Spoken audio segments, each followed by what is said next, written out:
U današnjoj Sjevernoj Makedoniji, istočno od Kumanova na seoskom groblju sela Konjuh, na mjestu zvanom Selište, nalazi se mala zapuštena, od davnina opljačkana i od arheologa zaboravljena jednobrodna crkva sa pripratom. Danas je ovaj hram posvećen Svetom Georgiju, dok je tokom 19. vijeka Hadži Jovan Vasiljević pomenuo da je crkva posvećena Svetom Nikoli.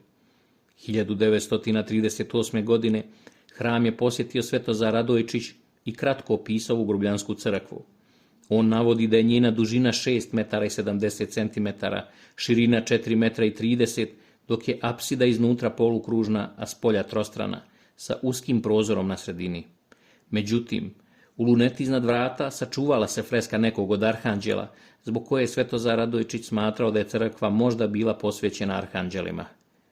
Od naknadno prizidane priprate širine 2 metra, ostao je danas samo sjeverni zid, uz koji se u podu nalazila velika nadgrobna ploča dvorjanina Vojhne.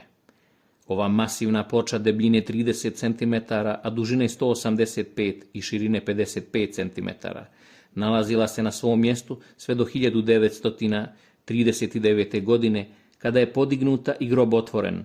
Nakon toga je prenešena u Kuršumlihan, ali u inventaru Skopskog muzeja nema pomena o njoj, niti podataka o pokojniku koji je bio ispod nje sahranjen.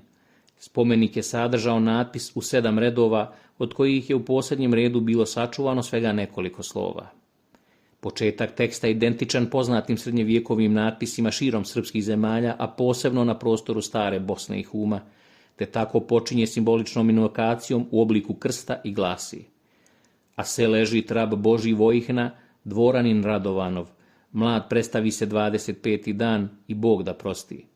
Danas ovaj tekst čitamo ovako: a ovdje leži rab Božji Vojhna, dvoranin Radovanov, mlad predstavi se u 25. dan i Bog da ga prosti. O ovom važnom spomeniku srpske istorije, koji bi se trebao nalaziti u Skopskom muzeju, se nažalost ništa ne zna.